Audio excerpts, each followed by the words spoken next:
Hola y bienvenidos a otro vídeo de Aprende Anestesia. En este vídeo me gustaría que revisáramos algunos aspectos en relación con el bloqueo neuromuscular. Ya hemos visto algún vídeo sobre monitorización, sobre el Sugamadex, etcétera, en que hemos tocado este tema. En este vídeo vamos a tocar la fase final, ¿no? La fase del bloqueo neuromuscular residual. O sea, lo que ocurre cuando ya queremos extubar al paciente, los pacientes que están en la URPA, etcétera. Inicialmente voy a comentaros algunos aspectos que creo que es importante que tengáis como un marco de referencia, ¿vale? Y por otro lado, en la segunda parte del vídeo veremos ya aspectos más específicos sobre los fármacos que usamos para hacer la reversión. 1. Los pacientes que reciben bloqueantes neuromusculares tienen peor pronóstico, les va peor, tienen más complicaciones, se mueren más. Esto es algo que desde que se introdujeron los relajantes musculares, allá por los años 50 o así, se ha visto en todos los estudios que se han ido haciendo sobre complicaciones de la anestesia o mortalidad asociada a la anestesia, ¿no? Ya en los años 50, un primer estudio muy grande, con 500.000 anestesias o así, encuentra que los pacientes que recibían relajantes neuromusculares tenían mucho mayor número de complicaciones. En Reino Unido y Francia, también en los años 80, se hacen estudios similares de auditoría de muertes asociadas a la anestesia y nuevamente encuentran que un porcentaje significativo de las muertes se asocian a causas respiratorias y el factor causal importante, o uno de ellos, era el bloqueo neuromuscular residual. Podríamos pensar que esto es el pasado, son los años 80, los años 90, pero estamos en el 2022 y ahora pues eso no debería ocurrir. Pero, desgraciadamente, hay estudios también de la década pasada, varios estudios que muestran lo mismo, que los pacientes que reciben relajantes neuromusculares, incluso a veces habiendo sido revertidos, tienen peor pronóstico y se complican más. Todos estos estudios además tienden a apuntar a un fenómeno muy claro, un fenómeno dosis-respuesta. Los pacientes que reciben dosis mayores de relajantes luego suelen tener mayor bloqueo residual y suelen tener mayor grado de complicación posoperatoria. Los pacientes que tienen una cirugía corta y por lo tanto les cunde más la dosis de relajante que le pusieron, lo mismo. Pacientes que recibieron perfusiones de relajantes o pacientes en que no se monitorizó el grado de bloqueo neuromuscular y por lo tanto las dosis de relajantes se pusieron de forma ciega, también tienden a tener mayor bloqueo en el posoperatorio. Por cierto que muchos de estos estudios muestran cómo en población anciana este efecto es mucho más notorio, ¿no? O sea, a igual grado de relajación neuromuscular residual, el paciente anciano se tiende a complicar y a tener más problemas que el paciente joven. Es verdad que hay muchísimos estudios, pero la mayoría son retrospectivos, ¿no? En este sentido. Y por eso algunas veces pues, difieren un poco en los resultados. Por eso se hizo un estudio grande prospectivo que hizo la Sociedad Europea de Anestesia, el denominado estudio Popular, y en ese estudio pues, nuevamente se confirmó que los pacientes que recibían relajantes neuromusculares tenían mayores complicaciones que los que no. 2. La presencia de pacientes con bloqueo neuromuscular residual es muy frecuente, ¿vale? Y esto lo muestran muchos estudios. Incluso en pacientes que recibían reversión, que recibían neostigmina, al llegar a la URPA, hasta un 50% tenían todavía un TOF ratio de menos de 0,7. 3. Decidme si esta situación os resulta familiar.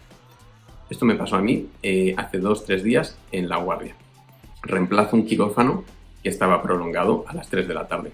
Mi compañero me dice que le ha puesto la dosis de rocuronio hace 1 hora y pico y que probablemente para cuando lo extube pues no hará falta revertir. Así que efectivamente no se había hecho monitorización neuromuscular. Han pasado unas 2 horas desde esa dosis de rocuronio, que eran más o menos pues, una dosis estándar de 2 ED95 para el peso de ese paciente. Ya estoy cerca para extubar y le pongo el monitor. Y efectivamente, tal y como dicen los estudios, el paciente estaba relajado. Aunque yo lo tenía respirando, lo tenía en soporte de presión hace un rato mientras cerraban los cirujanos, el paciente estaba relajado, tenía un TOF de en torno a 20, así que le tuve que poner una dosis de Sugamadex antes de extubarlo. Este es un concepto esencial a retener, y es que hay una enorme dispersión, y lo vais a ver en el gráfico que voy a poner, una enorme dispersión de cada paciente, cómo va eliminando el rocuronio, digamos, o cualquier relajante neuromuscular de vida media intermedia, ¿no? Los que usamos habitualmente, el rocuronio, el becuronio, el atracurio, cisatracurio, ¿no? Lo que usamos todos los días, los pacientes lo eliminan de forma bastante errática. Entonces podemos tener uno que lo elimina en media hora y ya tiene un TOF de 0,9 y lo puedes extubar de forma segura, pero puede haber otros pacientes que pasen 2 horas y a lo mejor tengas la mitad de los pacientes que no tienen un TOF de 0,9, pero también pueden pasar 3 horas, 4 horas, 5 horas y que tengas todavía pacientes que siguen con un TOF de menos de 0,9 o incluso de menos de 0,7, como podéis ver en el gráfico. Lo gracioso o tragicómico es que en algunos estudios sobre práctica de relajación y reversión neuromuscular, cuando se le preguntaba a los anestesistas, la inmensa mayoría decía que nunca o prácticamente nunca había visto un paciente relajado en la urpa. Bien, hemos mencionado el umbral que usamos para definir si un paciente tiene o no un bloqueo neuromuscular residual, que actualmente es un TOF ratio de 0,9 o 90% del TOF. Es interesante que conozcáis que inicialmente ese umbral se puso en 0,7 o en 0,75, porque era lo que se correlacionaba con lo que entonces se solía hacer, ¿no? Los test clínicos, ¿no? De la capacidad vital, lo de levantar la cabeza de la mesa, apretar la mano, una serie de test clínicos que hoy en día sabemos que no permiten decir que un paciente está listo para ser extubado. Este cambio a un ratio de 0,9, del 90%, tiene que ver con que, aunque en el aductor del pulgar pueda haberse recuperado la fuerza, en todos los músculos de la vía aérea superior, los músculos que mantienen abierta la vía aérea, los que tienen que ver con la devolución, los que evitan que aspiremos, etcétera, los que protegen la vía aérea, esos no se han recuperado hasta que tenemos un TOF de 0,9. Pero incluso así, pensar que un TOF de 0,9 o incluso de 1 sigue siendo algo que medimos en el aductor del pulgar. Y que por lo tanto, si tú tienes un voluntario sano en un laboratorio y lo relajas, ¿no? Y a lo mejor con un TOF de 0,9 puede que todavía te diga que nota que no ve perfectamente bien o que seas capaz de evidenciar que aspira o que microaspira o que no puede tragar bien, ¿vale? Cosa que normalmente en el paciente postoperado eso no lo vas a ver. Así que como mínimo tenemos que exigir ese 0,9 o ese 90% de recuperación del TOF ratio. 5. Es importante recordar que los relajantes musculares que bloquean los receptores de acetilcolina no solo actúan a nivel de los músculos. También hay receptores de acetilcolina en otras partes del cuerpo. Y de hecho, pacientes relajados, un TOF ratio de 0,7, se ha visto que tienen deprimido la respuesta ventilatoria a la hipoxia. Y esto se atribuye depresión transitoria a nivel de los quimiorreceptores del cuerpo carotídeo. Bien, pues pasamos ahora a ver un poco más sobre la reversión farmacológica propiamente tal. Primera cosa que vamos a ver es que tenemos fundamentalmente dos opciones, ¿vale? El Sugamadex es una, pero que solo nos va a servir para los bloqueantes neuromusculares aminoesteroideos, el becuronio y el rocuronio, que es un antídoto específico. Y luego tenemos un antídoto inespecífico que sería la neostigmina, ¿vale? También está el hedrofonio, pero la verdad que en mi entorno no se usa, nunca lo he visto usar y por lo tanto no lo voy a mencionar más, ¿vale? El Sugamadex ya lo hemos cubierto en un vídeo aparte, así que no vamos a hablar en detalle de él. En cambio sí vamos a hablar de la neostigmina, que no hemos hablado tanto. La neostigmina lo que es un fármaco inhibidor enzimático y por lo tanto tiene un efecto hecho. O sea, una vez que inhibimos por completo la enzima, que es la acetilcolinoesterasa, pues esa enzima ya no funciona, no destruye la acetilcolina y aumentan los niveles de acetilcolina en la unión neuromuscular. La neostigmina se metaboliza en el hígado, pero se excreta casi en un 50% sin metabolizar por la orina. Por lo tanto, es un fármaco de eliminación fundamentalmente renal y que por lo tanto habría que ajustar su dosis en pacientes con insuficiencia renal. Tiene un efecto pico un poco lento, ¿vale? A diferencia del Sugamadex, que era muy rápido, ¿no? En 2-3 minutos teníamos el efecto máximo. La neostigmina tarda como 10 minutos en que tengamos el efecto máximo del fármaco. Y tiene una vida media más bien tirando a corta, ¿vale? Algunos textos dicen 20-30 minutos, otros dicen hasta 75 minutos. Supongo que tiene que ver con el rango de dosis. Pero quedémonos con que es un fármaco que tiene una vida media más o menos corta. Por lo tanto, si tenemos mucho relajante dando vueltas, ponemos nuestra neostigmina, salvamos el bloqueo neuromuscular temporalmente, pero en algún momento se nos va el efecto de este fármaco de acción corta y podríamos recurarizarlos. ¿Efectos adversos de la neostigmina? Pues están muy relacionados con lo que hacen, que es aumentar la cantidad de acetilcolina a nivel de los receptores. Y ya hemos dicho que hay receptores de acetilcolina tanto en el músculo, pero también en otras partes del cuerpo. Por ejemplo, el corazón. Por eso, lo que pasa si tú pones neostigmina sin asociar atropina, micopirrolato, es que vas a tener una bradicardia, ¿no? Y están descritos pues, casos de bradicardia, asistolia, etc. A nivel respiratorio, pues algo parecido, podemos tener broncorrea, broncoespasmo, ¿no? Por estímulo vagal, ¿no? A nivel de la vía respiratoria.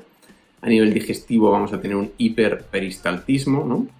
Y también vamos a tener una hipersecreción de ácido.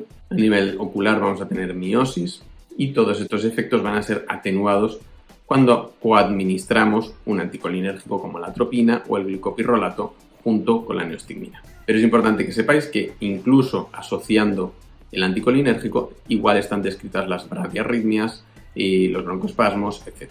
Algunas contraindicaciones para el uso de la neostigmina tienen que ver, por ejemplo, con una obstrucción del tracto intestinal, una obstrucción del tracto urinario, por lo del hiperperistaltismo, y debemos usarlo con prudencia en diversos pacientes, por los pacientes con úlcera, por la hipersecreción gástrica, los pacientes coronarios, los pacientes cardiópatas en general, porque pues, un paciente cardiópata en general no va a tolerar muy bien ni la bradiarritmia ni la taquiarritmia. Cuando administramos neostigmina vamos a poner siempre un anticolinérgico, pero nos puede quedar la duda de qué será lo mejor, ¿no? Si le ponemos la atropina antes y nos aseguramos de que el paciente ya está atropinizado antes de ponerle la neostigmina, o si las ponemos juntas, y luego también podríamos dudar sobre qué dosis de atropina poner, ¿no? Pues bien, algunos estudios muestran que parece que lo que sería más estable a nivel de frecuencia cardíaca sería administrar los dos fármacos juntos.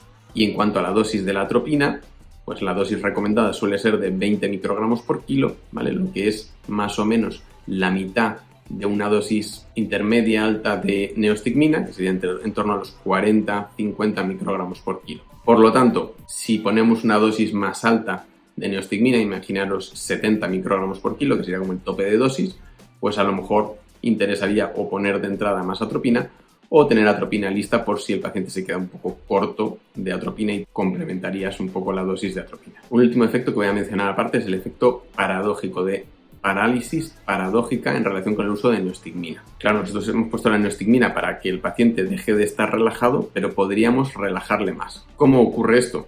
Pues existen dos mecanismos por los cuales podemos tener relajación neuromuscular. Por un lado estaba el bloqueo de tipo no depolarizante, que es lo que pasa cuando tú pones rocuronio o pecuronio o atracurio.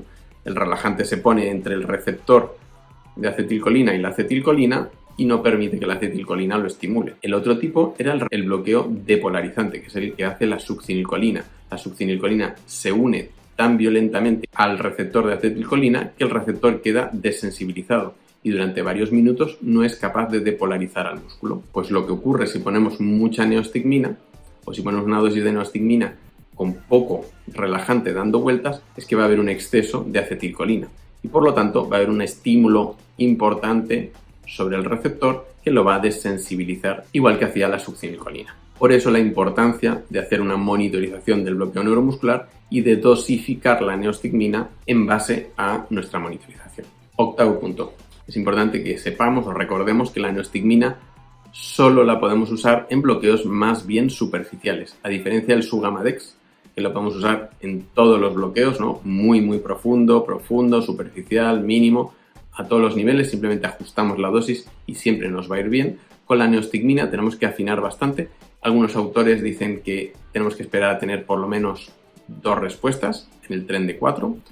Otros autores son más estrictos y dicen no, espera que tenga 4 respuestas. Os voy a poner los datos de una revisión del 2017 de Nagy. En esa revisión se plantea que puedes poner neostigmina a dosis altas de 50 a 70 microgramos por kilo cuando el paciente ya tiene al menos una respuesta en el tren de 4. Cuando el paciente ya tiene las 4 respuestas, pondrías una dosis todavía alta de neostigmina de 50 microgramos por kilo.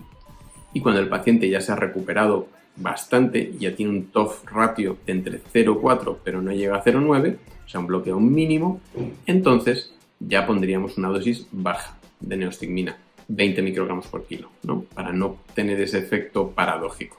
Bien, pues ahí lo tenéis. Hemos repasado algunos aspectos muy importantes sobre la reversión del bloqueo neuromuscular.